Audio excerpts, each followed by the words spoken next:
Tahu aku capek akhir-akhir ini baca buku yang karakternya selfish semua, kayak nggak ada peduliannya sama sekali. Pokoknya kalau dia udah karp tuh ya harus berangkat.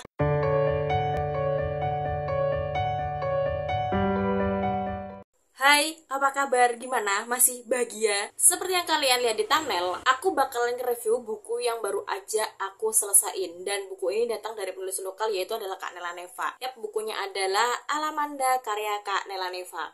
Buku ini tuh berkisah soal Alamanda Gratan, seorang penyihir abadi dan terkenal pada zamannya, dan dimana dia itu memaksa dirinya sendiri untuk tertidur secara panjang. Dia terbangun di era 230 tahun kemudian. Bukannya disambut dengan meriah, Alamanda malah disambut dengan seorang anak kecil bernama Rasmus yang mengaku sebagai keturunannya. Seiring dengan dirinya yang sudah mulai menyesuaikan diri dengan dunia modern, sembari mencoba mencari kekasih hatinya, ternyata ada 2-3 hal dari kehidupan masa lalu Alamanda yang membuat hidupnya jungkir balik. Selamat datang di buku yang sangat menghibur ini. Mari kita bahas buku ini jauh lebih dalam. Ini bukan buku pertama yang aku baca dari Kak Nela. Ini buku kedua. Aku pernah baca Palangan Nusantara dan itu juga fantasi. Bedanya sama buku ini adalah aku lebih suka buku ini selain karena temanya yang penyihir. Cara Kak Nela Neva bercerita itu, berdiksi di buku ini tuh jauh lebih aku suka gitu. Cara Kak Nela tuh bercerita di sini dengan gaya tell. Aku yang baca tuh merasa kayak lagi baca buku hariannya si Alamanda gitu. Mulai dari dia yang dulunya tuh sangat rebel dan sangat keras kepala, sampai pada akhirnya dia tuh tumbuh menjadi seseorang karakter yang sangat dewasa dan berani mengambil sebuah keputusan.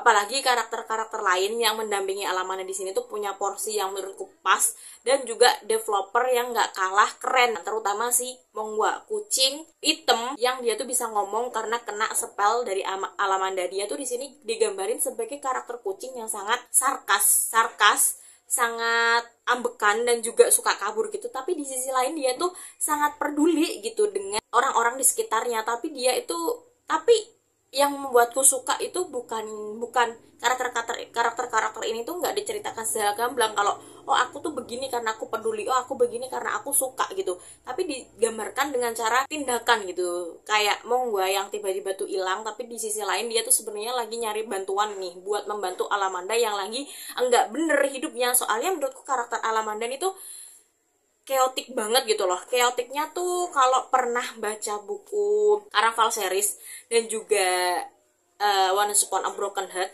jadi si Alamanda ini tuh adalah campuran antara Jack dan juga Donatella, terus campuran juga antara Evangeline di saat yang bersamaan, karena dia tuh sengeselin itu sebenarnya. Dan dia tuh sangat-sangat egois, dimana dia tuh kayak tidak mempedulikan orang lain, pokoknya tujuannya dia tuh harus tercapai. Semakin ke belakang aku semakin suka dengan karakternya Alamanda yang ternyata dia menyadari bahwa oh setelah 200 tahun tuh dunia berubah, oh setelah 200 tahun tuh begini gitu. Apalagi si Mongwa ini tuh kan dia hidup sangat lama banget kan, dia kan nggak ikut tidur sama si Alamanda, dan dia tuh kayak lebih banyak punya pengalaman hidup gitulah, dan dia tuh banyak mengajari Alamanda soal kehidupan. Akhirnya si Mongwa tuh kayak lu tuh nggak berubah, kayak jadi emak-emak yang nasehatin si Alamanda. Agak mundur sedikit, waktu pertama kali Kak Nela ngetes kalau dia tuh di sini ada karakter kucing, aku nggak curiga sih nggak curiga sama sekali, karena sejujurnya aku lumayan tahu soal penulis ini karena kita follow-followan di Instagram. Aku sangat tahu kalau Kak Nela tuh suka banget sama kucing, jadi ya wajar gitu kalau di setiap bukunya ada karakter kucing. Tapi entah kenapa dia tuh selalu menggambarkan si kucing ini tuh ngeselin tapi juga gemes gitu di saat yang bersamaan. Karena sebagai pecinta kucing, aku sangat tidak tahan gitu dengan penggambaran si Mongwa yang ada di dalam novel ini. Dan jangan lupakan kemunculan beberapa karakter yang menurutku sebagai pemicu konflik utamanya di dalam buku ini tuh lumayan mengejutkan gitu munculnya. Karena dia tuh kayak di awal-awal itu cuma datang sebagai ingatan masa lalunya Alamanda, dan tiba-tiba dia datang kayak ada di satu momen saat pertarungan itu menurutku sangat epic, karena nggak hanya melibatkan action tapi juga melibatkan sangat emosi yang sangat dalam.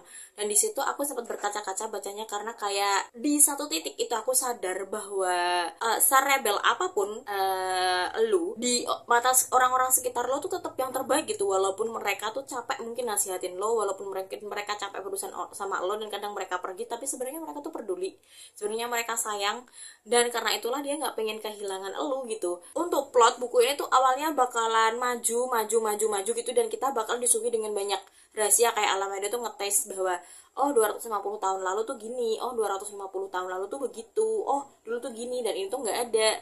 Terus membuat kita tuh bertanya-tanya sebenarnya nih apa sih yang membuat Alamanda tuh tidur sebegitu panjang gitu, itu di awal-awal. Terus sebenarnya Alamanda ini punya problem apa sih sampai dia tuh mengklaim dirinya sendiri bahwa dia tuh seorang penyihir hebat, seorang penyihir abadi dan nggak bakal dikalahkan sama siapapun gitu.